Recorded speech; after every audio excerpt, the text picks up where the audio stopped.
Hello everyone, this is Divyanshu of RAIYMC, and here we are discussing about the lecture number 5 of leadership and team effectiveness of NEPTL. हम इसमें पढ़ रहे हैं leadership and team effectiveness का lecture number 5 जो कि week 1 का है। और इसका ओवरव्यू ये है कि कोई भी एक लीडर कोई भी कंपनी हायर क्यों करती है। हमें इसमें ये पढ़ना है कि कोई भी कंपनी हायर क्यों करेगी।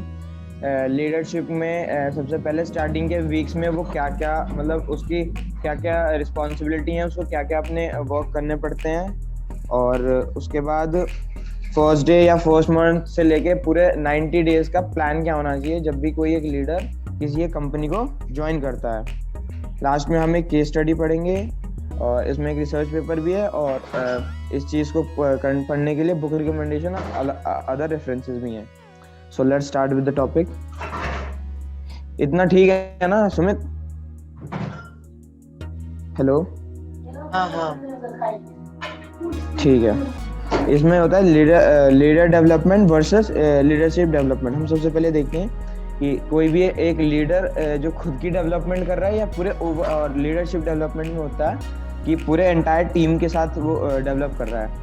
लाइक कोई भी एग्जांपल की तरफ हमने पहले वाले प्रीवियस लेक्चर्स में पढ़ा था कि मान लो कोई भी एक है, मान लो कोई कंपनी का बॉस है या कोई भी हमारा एक लीडर है, वो हमें क्या कहते हैं एज अ फ्रेंड हमारे साथ काम कर रहा है या एज अ बॉस हमारे साथ काम कर रहा है। जस्ट मीन कि एज अ बॉस हमारे साथ काम कर रहा है, लाइक उसने बता दिया कि हाँ हाँ ये काम है, ये चीज़ें हैं, तुमको ये चीज़ें कर लेनी है, और वो अपना मस्त अपना हो गया अलग कि भैया तुम लोग करो, तुम मेरे टीममेट्स हो या तुम मेरे एम्प्लॉयज़ हो, तुम्हें वर्क करना होगा। एंड सेकेंड होता है जो लीडरशिप डेवलपमेंट, लाइक वो हमारे साथ एज अ फ्रेंड काम करेगा, यानी कि वो हमें गाइड भी करेगा, हमें जहाँ पे प्रॉब्लम्स होंगी उसको सॉर्ट आउट भी करेगा कि उसमें और उस प्रॉब्लम को और अच्छी तरीके से या उस चीज़ को और अच्छी तरीके से सॉर्ट आउट किया जाए, या फिर उसको अलग अलग न्यू इनोवेशंस करेगा और अपने पूरे टीम की बात सुनेगा। अपनी नहीं बताएगा, मतलब अपनी नहीं आ गया कि नहीं मैं तुम्हारा बॉस हूँ, मेरा ये डिसीजन है और तुम इस चीज़ पे वो थोपेगा नहीं। वो as a friend as a team सबकी हेल्प के साथ सबको आगे बढ़ाएगा। तो फर्स्ट स्लाइड में यही है कि facilitate growth of individual perspective knowledge skills and ability just like a human capital. माने कि वो सिर्फ अपनी डेवलपमेंट कर रहा है और टीम से उसका कोई मतलब नहीं है। एंड लीडरशिप डेवलपमेंट वो होती है कि डिग्री ऑफ ट्रस्ट, मतलब जितने भी हमारे एम्प्लॉयज़ या हमारे अंदर हमारी टीम काम कर रही है, उस सबको मिला के एक साथ चलना, उनके साथ अच्छे से रिलेशनशिप रखना, उनसे अच्छी बातचीत रखना। That was the first slide. Your first 90 days as a leader. जैसा कि हमने पहले अभी प्रीव्यू में मैंने बताया कि हम इसमें पढ़ेंगे कि 90 दिन यानी कि 3 महीने हमें एज अ लीडर किसी कंपनी को ज्वाइन करते हैं तो क्या क्या हमारी रिस्पॉन्सिबिलिटीज होनी चाहिए, क्या क्या हमारे एक्शंस होने चाहिए, हमें क्या क्या चीज़ों पे वर्क करना पड़ेगा, क्या क्या हमें अपना होमवर्क कंप्लीट करके रखना पड़ेगा पहले से। सबसे पहले होता है people of find moving into a new leadership position to be highly stressful and work experience. जो कोई भी एक ऑर्गेनाइजेशन होगी वो किसी ऐसे को नहीं उठाएगी जिसको कोई वर्क एक्सपीरियंस ही ना हो, या फिर कुछ ऐसा काम ही ना उसने वो करा हो कि कुछ ऐसा काम ना करा हो, या फिर उस पर लीडरशिप स्किल्स नहीं है। तो सबसे फर्स्ट ऑफ ऑल कोई भी कंपनी होगी चाहे कोई भी ऑर्गेनाइजेशन होगा, वो किसी ऐसे बंदे को उठाएगी या किसी ऐसे पर्सन को उठाएगी जिसके पास वर्क एक्सपीरियंस हो, ताकि उस पोजीशन पे जाके वो स्ट्रेसफुल जो वर्क है, जो टीम को पूरा संभालने का स्ट्रेस है, उनको कोलैबोरेशन करने का जो स्ट्रेस है, उसको अच्छे से कर सके। These promotions involve relocations, working for new organization, and leading new teams and being responsible for the products and service. जैसे कि कोई भी कंपनी है वो प्रोडक्ट्स भी बनाती है, जैसे सर्विस देती है, जैसे टाटा कंसल्टेंसी है वो सर्विस देती है, अपने प्रोडक्ट्स भी बनाती है। वो उस चीज़ में अपना बैलेंस बना के रखनी चाहिए। वो कंपनी उस बंदे को हायर करे जो इन सब चीज़ों में अपना बैलेंस बना के रखे और जिसको आउटसाइड हर सबके एक्सपर्टीज हो एक तरीके से वो बंदा। The first 3 months give the unique opportunity to take smooth transitions, paint compiling pictures of the future, and drive organizational degree. Far too many change new stumble during this critical time period. जो first 90 days का period होता है वो एक leader के लिए self development के लिए भी इम्पोर्टेंट होता है और कंपनी डेवलपमेंट ऑर्गेनाइजेशन डेवलपमेंट के लिए भी इम्पोर्टेंट होता है कि क्या क्या नई नई अपॉर्चुनिटीज आई हैं, क्या क्या नए नए और उसमें ऐड ऑन किया जा सकता है, या फिर फ्यूचर को लेकर क्या क्या नई नई लीडरशिप स्टम्बल इस टाइम के लिए क्या क्या है। This is unfortunate. These early activities often are instrumental to the leader's success or failure. और यही सब जो एक्टिविटीज हैं वो किसी के लिए भी मतलब एक लीडर के लिए उसके सक्सेस के लिए भी अच्छी हो सकती हैं, या वो as and to the failure also. Before you start, यहाँ पे देखो इस स्लाइड में ये बता रखा है कि -30, ये मान लो तुम जीरो किसी कंपनी को जिस दिन ज्वाइन कर रहे हो उससे 90 डेज का, लेकिन उससे पहले तुम्हें क्या क्या अपना होमवर्क उस कंपनी ऑर्गेनाइजेशन के लिए करना पड़ेगा, जिस ऑर्गेनाइजेशन तुम्हारा ड्रीम है, चाहे जिस ऑर्गेनाइजेशन तुम कनेक्ट होने वाले हो, उसकी सारी डाटा पहले गैदर करो कि वो ऑर्गेनाइजेशन कैसा है, किस वे में काम करता है, अपने एम्प्लॉयज से कैसा बिहेव करता है, फंड्स हैं, बोनस हैं, एक्सेट्रा एक्सेट्रा, जितनी भी प्रोविडेंट फंड्स हैं, एम्प्लॉय करता है कि नहीं करता, जितनी सारी वो उसकी हायर करो। और पोस्ट हायर मतलब बाद की हायर के बाद वो क्या कंपनी के साथ करता है, उससे पहले क्या क्या रूल्स एंड रेगुलेशन रखता है, इंटरव्यू रखता है, इंटरव्यू से पहले कोई टेस्ट रखता होगा, इन सब चीज़ों को गैदर करो। तो कोई भी कंपनी होगा, अगर तुम लीडर हो तो तुम डायरेक्ट अंदर अपने बॉस, यानी कि बॉस इन द सेंस अगर आप किसी मैनेजर पोजीशन पे हो तो डायरेक्ट अंदर अपने जो सीनियर मेंबर्स होंगे उनके, या डायरेक्ट जो बॉस होगा उनके कांटेक्ट में आओगे। और फर्स्ट डे तुम्हारा होना चाहिए कि तुम अपनी पूरी टीम को देखो कि हम मेरी टीम में ये चीज़ें, ये लोग हैं, इनमें ये कैपेबिलिटी है, ये कोई पर्टिकुलर है पर्सन है वो किस चीज़ में क्या काम कर सकता है, कोई थर्ड पर्सन है वो उस चीज़ में क्या कर सकता है, फोर्थ पर्सन है वो किस चीज़ में क्या कर सकता है। तुम्हें अपनी पूरी टीम के बारे में एकदम परफेक्ट नॉलेज होनी चाहिए तुम्हारी फर्स्ट मीट से ही। First 2 weeks meet team members, meet peers, meet stars, other meetings, जितनी भी ऑफिशियल अनऑफिशियल जितनी मीटिंग्स हैं अपने अपने पीयर्स के साथ करो, या अपने टीम के साथ मेंबर्स के साथ करो, बॉस के साथ करो, उनके साथ जो और उसका कंक्लूजन भी अपने पास रखो कि हाँ मैं एज ए लीडर मैं इन सबको ये क्वालिटीज़ हैं, मैं इन चीज़ को मैं यहाँ यूज़ कर सकता हूँ। उसके बाद जो नेक्स्ट के 2 मंथ्स होंगे, स्टार्टिंग के जो 2 मंथ्स होंगे, इसमें ये भी चीज़ करना है कि एक्सटर्नल प्रोस्पेक्टिव स्ट्रैटेजी, और जैसे मान लो तुम किसी एक कंपनी में गए जो सर्विस या प्रोडक्ट्स में से कुछ भी बनाती हो, अगर मान लो प्रोडक्ट्स बनाती हो तो तुम्हें उस प्रोडक्ट्स की क्या स्ट्रैटेजी होनी चाहिए, उस पर क्या क्या चीज़ें हम और उस पर कर सकते हैं उसको बेहतर बनाने के लिए, और अदर एक्टिविटीज़ तुम्हें देखनी पड़ेंगी।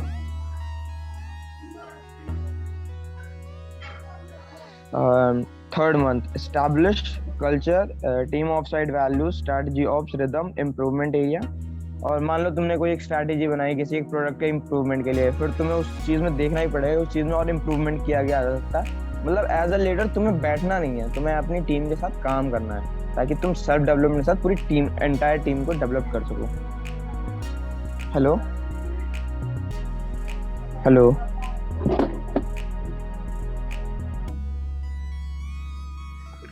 जैसे तुम किसी एक ऑर्गेनाइजेशन से, अब हम इसको थोड़ा डिटेल में पढ़ेंगे, इस स्लाइड को हम थोड़ा डिटेल में पढ़ेंगे पूरे एंड तक। जब तुम किसी कंपनी या किसी ऑर्गेनाइजेशन से जुड़ने जाते हो तो तुम्हें अपने पहले उस चीज़ के लिए क्या क्या होमवर्क्स करने होते हैं, क्या क्या चीज़ें उससे पहले तुम्हें जाननी होती हैं। In all likelihood, people wanting to move into leadership role with another organization have already done a considerable amount of preparation for interview process.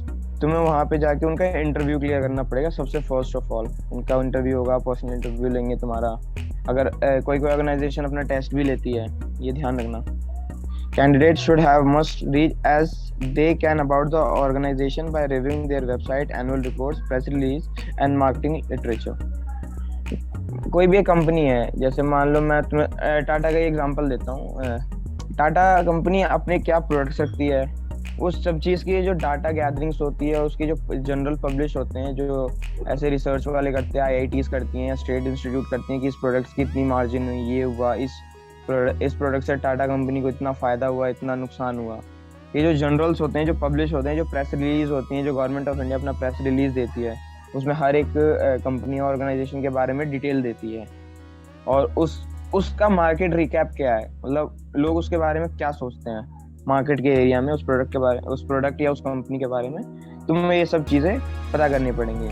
ये सब चीज़ें तुम फेसबुक, लिंक्डइन, फ्लैक्सो और अदर सोशल जैसे इंस्टाग्राम वगैरह जो तुम आप यूज़ करते हो, इनके थ्रू आप पता कर सकते हो कि how networking sites are set up, information network people outside the, कि कैसे कैसे इंटरव्यूज लिए जाते हैं या उसमें क्या क्या चीजें ऐड ऑन हो सकती हैं, ऐड ऑन वो करते हैं। Before you start do your homework. सबसे पहले तुम्हें इन फॉलोइंग क्वेश्चंस का आंसर खोजना पड़ेगा कि तुम उस इंस्टीट्यूट में जुड़ रहे हो as a leader, as a उस ऑर्गेनाइजेशन में जुड़ रहे हो as a leader, as a एक टीम के एकदम तुम्हारे अंदर कोई टीम काम कर रही है, तुम लीडर के उस पर जुड़ रहे हो, तो तुम्हें why the organization looking for outside higher position, कि अगर तुम्हें इंटरव्यू देने भी जा रहे हो तो सबसे पहले तुम्हें वो हायर क्यों करेगी, तुम्हें क्या रीजन होना चाहिए उस कंपनी के पास कि वो तुम्हें ही हायर करे, तुम नहीं तो तुम ही क्यों, मतलब सबसे पहले वो क्वेश्चन होना चाहिए तुम्हारे माइंड में कि बाहर से कोई कंपनी हायर कर रही है, क्योंकि अपने अंदर भी उनके बहुत सारे एम्प्लॉयज होते हैं जिनमें लीडरशिप स्किल्स होती हैं,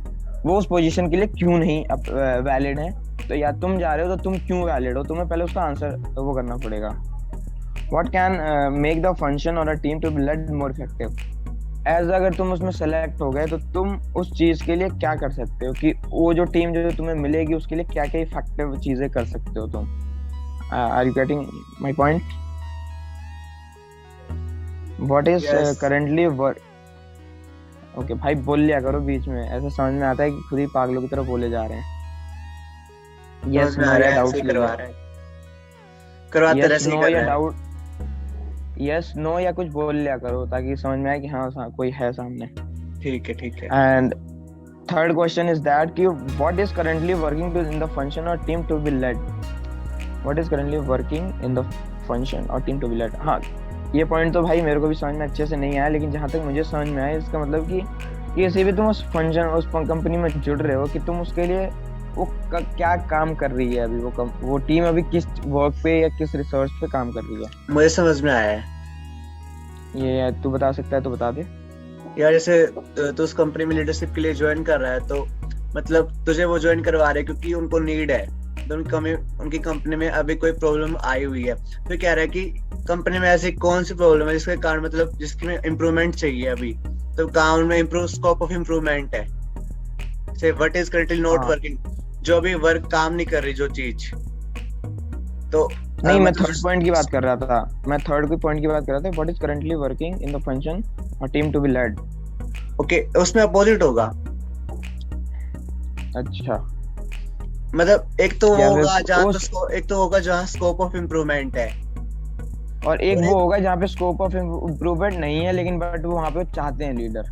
मतलब एक तो अच्छी जगह, एक तो मतलब जो फील्ड में काम करे वो अच्छे से काम तो कर रही है उसमें, वो तो हो गया करंटली वर्किंग में, उसमें तू क्या कर सकता है, और एक जिसमें उनको प्रॉब्लम आ रही है, प्रॉब्लम फेस कर रहे हैं, उसमें तू क्या कर सकता है। Yes I think this is the right explanation. दो अलग फैक्टर्स हैं, दो अलग फैक्टर्स हैं, ये थर्ड पॉइंट और फोर्थ पॉइंट इसमें कवर हुआ है। तुझे आ रहा है ना समझ में? हाँ मुझे तो आ गया समझ, मुझे अब आ गया, पहले नहीं आया। तो समझा दे, मेरा सबको नहीं आया होगा, मैंने थोड़ा सा ना गड़बड़ कर दिया ना, पहले नीचे वाला बता दिया, तो बता दिया एक बार।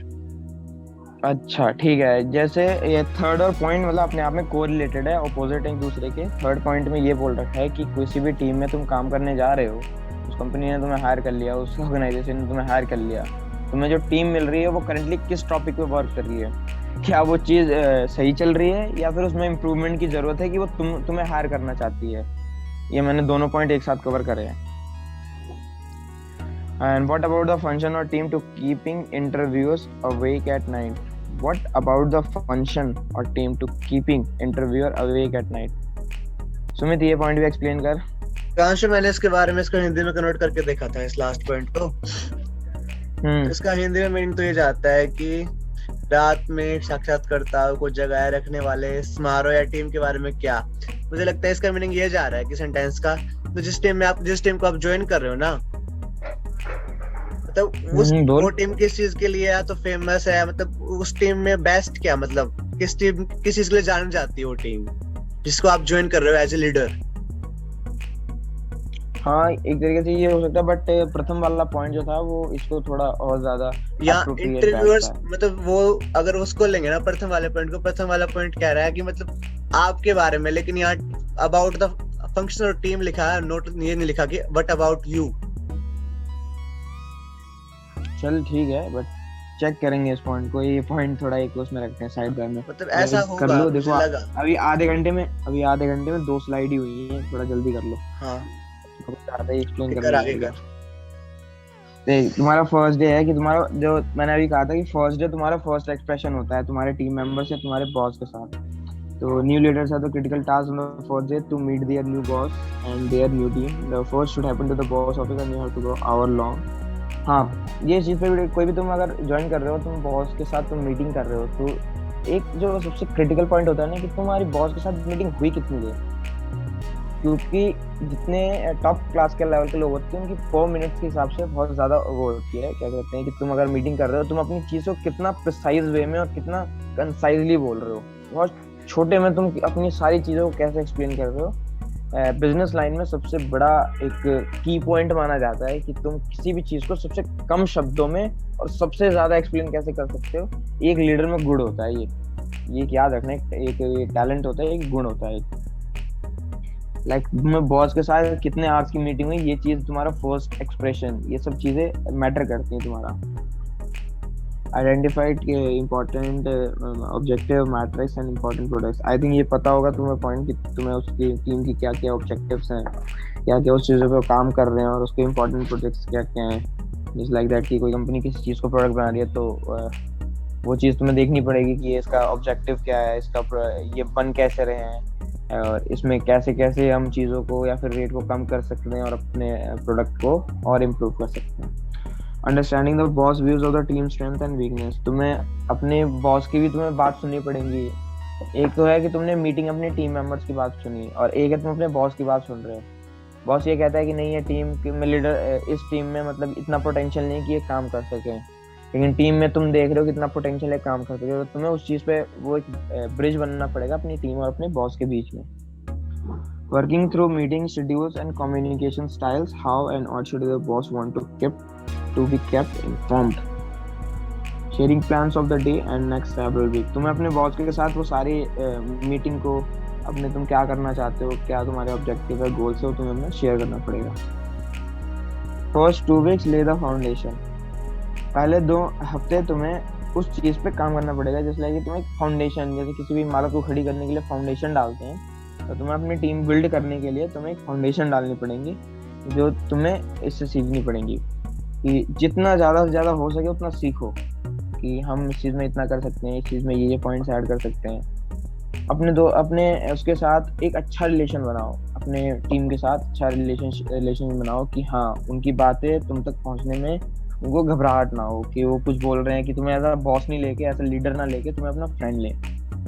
और उसके बाद तुम अपने दिमाग में घुमाते रहो कि कोई कंपनी हम प्रोडक्ट बेच रही है, तो अगर वो किसी के साथ कोलैबोरेशन में आ रही है या फिर क्या कर रही है, उसके भी तुम सब चीज़ें देखते रहो कि कोलैबोरेट कर रही है, इंडिविजुअल प्रोडक्ट बेच रही है, कोलैबोरेशन पे बेच रही है, मार्केटिंग का भी ध्यान रखो। सब चीज़ ये एक लीडर में गुण होना चाहिए कि उस प्रोडक्ट का कैसे वो एडवर्टाइज भी करता रहे प्लस उसको अच्छे से इम्प्रूव भी करता रहे।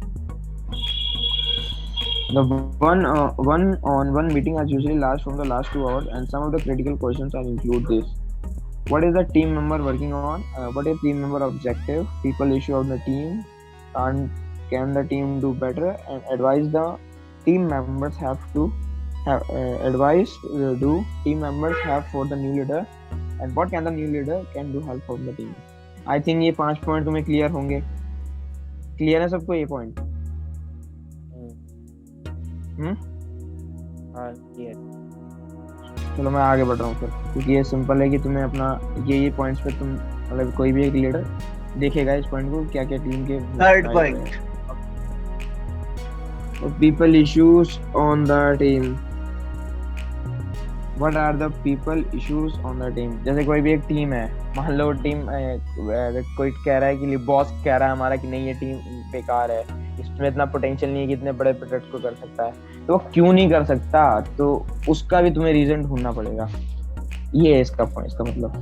Okay. Leader should discuss the following issues with the peers.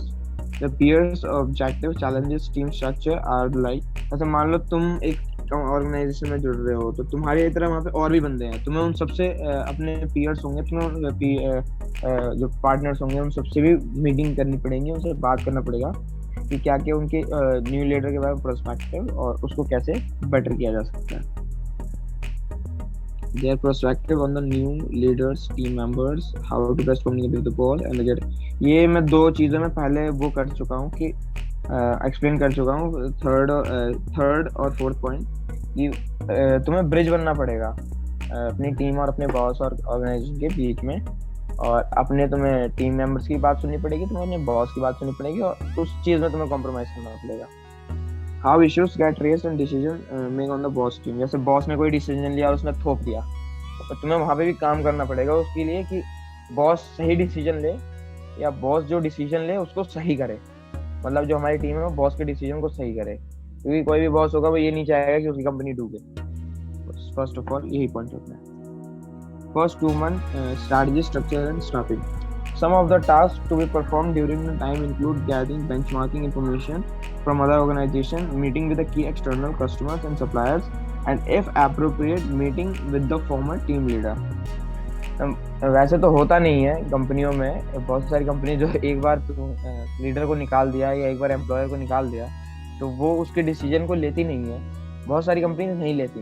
But जो अच्छी कंपनीज होती है, जो बढ़िया बढ़िया MNCs होती हैं, वो क्या करती हैं, अपने जो फॉर्मर के लीडर्स हैं उनसे भी कांटेक्ट में रखती हैं। I think getting my point, I have to all of you getting my point that कि जो फॉर्मर जो टीम लीडर है उसको पहले से ही सब नेगेटिव और पॉजिटिव चीजें पता है, तो जो न्यू लीडर जो अपॉइंट कर रहा है उससे मीटिंग करवा के वो पहले ही उस ऑर्गेनाइजेशन की सारी चीजें उसको बता दी जाती है। फर्स्ट पॉइंट में यही था कि meeting with the key external customers, अपने कस्टमर्स से मीटिंग करो, अपने सप्लायर्स से सप्लायर्स हैं उनसे मीटिंग करो, टीम को ज़्यादा से क्या कहते हैं, कंपनी को कम से कम लॉस करवाओ, कम से कम उसका खर्चा करवाओ, उसकी प्रॉफिट रेट बढ़ाओ, और फॉर्मर टीम मेंबर से भी अपना वो करो। This additional information when combined with information gain with the bosses, peers, direct report, staff and meeting leader determine the direction of the team. जो ये सब चीजें हैं ना, तुम्हारे टीम को और तुम्हारे ऑर्गेनाइजेशन को एक प्रॉपर वे देती हैं चलने के लिए, स्मूथली चलाने के लिए। ये सब चीजें बहुत इंपॉर्टेंट होती हैं। Although the 90 days on the job provide a unique window of the driving change, new leader need for socialize their strategy, structure and staffing ideas with their boss and peer of making your personal decision।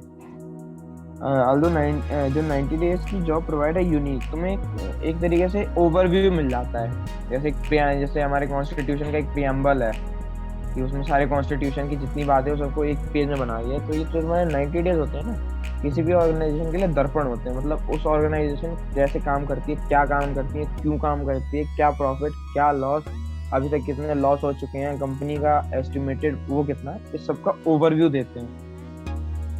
समझ में आया किसी को मैं क्या कहना चाहता हूँ? yes। ठीक है। The third one, communicate and drive change.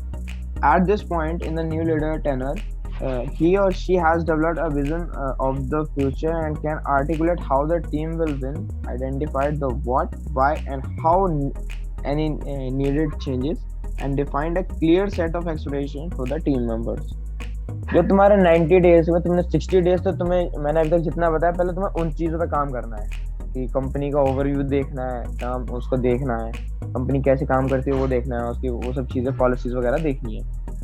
तो तुम्हारा 3rd मंथ होगा ना, 61th day to 90th day, उसमें तुम्हें देखना है कि तुम न्यू लीडर का टेनर क्या है, मतलब वो कब तक रहेगा। मतलब उस पर डिपेंड करेगा उस लास्ट के 30 दिनों में कि वो अपनी टीम को कैसे इफेक्टिवली काम कर सकता है, और ऑर्गेनाइजेशन उसको कितने दिन तक रह जाती है। हल्का हल्का सा एक आभास कहते हैं ना, मतलब लगने लगता है कि एक कंपनी क्या करना चाहती है, ये लीडर एक कंपनी के लिए क्या करना चाहता है, वो कंपनी को भी पता चल जाता है, क्योंकि कंपनी सबके ऊपर चेक पॉइंट्स रखती है। अगर तुम एक लीडर हो तो तुम ये मत समझना कि तुम्हारे ऊपर चेक पॉइंट्स नहीं है। अगर तुम वर्कर हो तब भी तुम्हारे ऊपर चेक पॉइंट्स हैं, तुम थोड़े ऊपर हाई लेवल पे जा रहे हो तब भी तुम पे चेक पॉइंट्स हैं, तुम लीडर हो तुम्हारे ऊपर भी ऐसे लोग हैं। इस बात को ध्यान रखना है, जो तुम्हें चेक करेंगे हर एक डे। तुम्हारा वहाँ पे तुम्हारी टेस्टिंग होगी, टेस्ट करते हैं, तुम्हें चेक करते हैं कि ये बंदा या बंदी जो भी है कि काम ही और शी हैज द क्या विजन है और इसका क्या क्या ये काम करना चाहती है। तुम्हें इस विजन पे काम करना चाहिए, तुम्हारी टीम कैसे विन करे, किसी चीज को कैसे टाइम पे पूरा करे। Identified the what, why and how any changes need and identified a clear set of expectations from the team members। और तुम्हें अपने टीम मेंबर के साथ इतना ट्रांसपेरेंट होना पड़ेगा, इतना उनके साथ घुलना मिलना पड़ेगा कि वो चीजें अपनी चीज ट्रांसपेरेंसी इतनी करनी पड़ेगी कि वो जो तुम कहना चाहते हो, तुम लोगों का गोल और उस टीम का गोल एकदम सेट रहे। हाँ, हमें हाँ इस चीज पे काम करना है बस। The third month communication and types यही है। Get agreement on the critical attributes and value of the team members. New team members should assign time during the offsite meeting to finalize and clear the positive and negative of the attributes and the values that you want to see in the team members. तुम्हें third month में तुम्हें वो भी काम देखना है कि कोई भी रूड बिहेवियर है क्या, तुम्हारे किसी टीम मेंबर का अगर बुरा बर्ताव है किसी के साथ, ही और शी कोई भी हो सकता है, वो किसी के साथ भी बुरा बर्ताव हो सकता है, अपने टीम में हो सकता है, टीम और लीडर के बीच में हो सकता है, उस वर्कर और बॉस के बीच में हो सकता है, उस वर्कर और उससे नीचे हाई पोजीशन, उन सब चीजों को तुम्हें मैनेज करना है। तुम लीडर इसलिए हो कि तुम्हें सब चीजें मैनेज करनी आनी चाहिए। Create a team scorecard. The new leader will paint a vision and some of the overall objective of the future, but the direct report team undergoing formulate set up concrete specific goals and the timeline and benchmark of the measuring success। मान लो तुम कोई एक project बना रहे हो, या मान लो तुम एक प्रोडक्ट ही बना रहे हो, जैसे मान लो तुम कुछ चीज बना रहे हो, जस्ट लाइक तुम ऑयल बना रहे हो और ऑयल की मैन्युफैक्चरिंग हो रही है, पैराशूट ऑयल है, तुम वो बना रहे हो। तुम्हें उसके लिए कंपनी दे दे भैया ये पॉइंट्स हैं, ये रॉ मटेरियल लगेगा, इतना वर्कर लगना चाहिए, इतना आवर लगना चाहिए और इतने दिन में इतने प्रोडक्ट बनकर तैयार होना चाहिए। तो तुम्हें उस चीज पे भी चेक पॉइंट्स लगाना पड़ेगा कि जो कंपनी का जो रूल है वो कंप्लीट हो रहा है कि नहीं हो रहा, वो लागू हो रहा है कि नहीं हो रहा।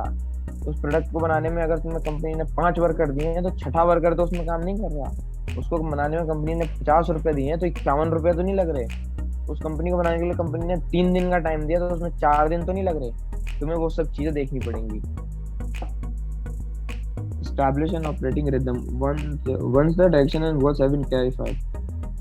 जैसे कि तुम्हें अगर वाई का रीजन पता चल जाता है तो तुम्हें हाउ कैसे करना होता है ये पता होता है। ये एक वो है, पैराफ्रेज है कि जब तक तुम्हें वाई क्यों करना है, जब तक हाउ कैसे करना है ये पता नहीं चलता। लेकिन तुम्हें वाई पे काम करना है कि तुम अगर टीम मेंबर्स हो तो तुम एक काम क्यों कर रहे हो। प्रॉफिट के लिए कर रहे हो, ऑब्वियस सी बात है, कंपनी है, प्रॉफिट होगा, पर्क्स मिलेंगे। तो हाउ कैसे करना है तुम्हें अपने आप पता चलेगा। लेकिन जब एक बार स्मूथली ये चीजें चलने लगती है ना, फिर तुम्हें किसी भी मीटिंग और उसके लिए ज्यादा से ज्यादा वो प्रेशर देने की या फिर उसकी चीज की जरूरत नहीं पड़ती। बट ये होता स्टार्टिंग में ही है, बाद में तुम चाहोगे कि ये सब चीजें हो तो वो भी सब हल्के में निकाल देंगे। क्योंकि स्टार्टिंग में नया नया वो होता है, नया नया बॉस के लिए या लीडर के लिए एक रिस्पेक्ट होती है, वो तुम्हें बनाए रखनी पड़ेगी।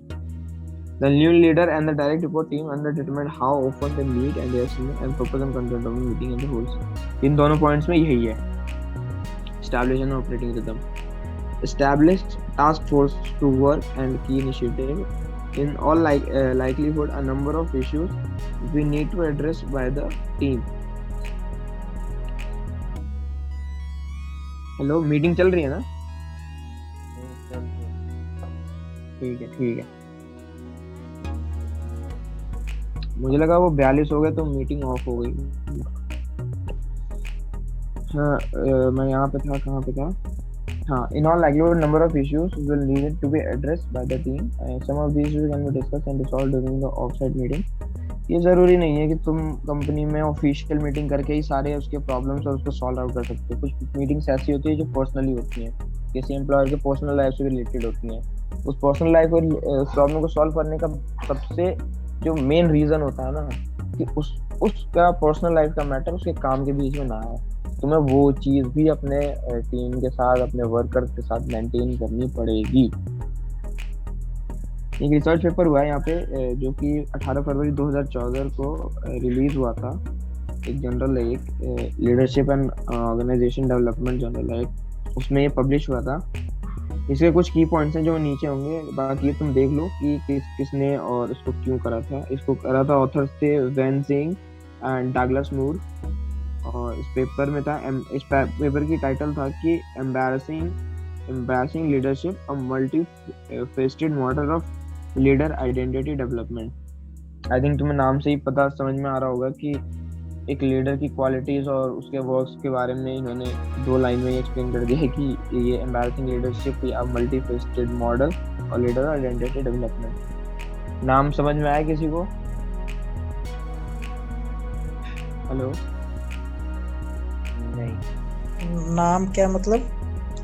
नाम पेपर जो लिखा हुआ है, पेपर की टाइटल से तुम्हें कुछ पता चल रहा है इस पेपर में क्या होगा? Embracing leadership, a multifaceted model of leader identity development. Leader identity development से थोड़ा समझ आ रहा है। मैं भी उसी चीज पे फोकस करने वाला था वैसे। हम्म, जो लीडर होता है ना, leadership एक जो लीडर होता है अपनी टीम के लिए एक तरीके से आइडियल होना चाहिए, समझे? मतलब कि तुम अपनी टीम के साथ करना कोई भी तुम चीज के प्रोजेक्ट या फिर उसको पंक्चुअलिटी में लाना चाहते हो तो तुम्हें सबसे पहले खुद पंक्चुअल होना पड़ेगा। तुम अपने लीड को ज्यादा से ज्यादा इफेक्टिवनेस बनाना चाहते हो तो तुम्हें खुद अपनी मीटिंग्स को इतनी इफेक्टिव करनी पड़ेगी। इस लाइन को मैं समझा रहा हूँ, लेकिन इससे हमें इतना कोई मतलब नहीं है। हमें इसका जो पर्पस है और नीचे जो डिजाइन मेथोडोलॉजी है फ्लो, उसकी फाइंडिंग्स हमें याद रखनी है कि इसमें क्या क्या फाइंडिंग्स है। इस जनरल और इस पेपर का क्या हाँ, इस रिसर्च पेपर का पर्पस ये था कि leadership development has been replicate a skill based focus. ये एक स्किल बेस्ड फोकस होता है कि तुम्हारे अंदर स्किल है तो तुम टीम को मैनेज कर सकते हो, नहीं स्किल तो तुम भैया कुछ नहीं कर सकते, तुमसे एक पत्ता भी मैनेज नहीं होने वाला अगर तुम्हारे में स्किल नहीं है तो। However, learning and development can be constrained by the deeper level hidden self-knowledge that influence how people process information and construct meanings. The purpose of this paper is to answer the question how people construct and develop their leadership identity. इस जो paper जो 2018 फरवरी 2014 को publish हुआ है, इसका purpose सिर्फ इतनी line में है। देखो, इसका पर्पस सिर्फ ये है। हो गया? Purpose of this paper is to answer how people construct and develop their leadership identity. ठीक है? सिर्फ इतना, सिर्फ तुम्हें इस पॉइंट को याद रखना है, इससे बाहर कुछ नहीं आने वाला। ओके?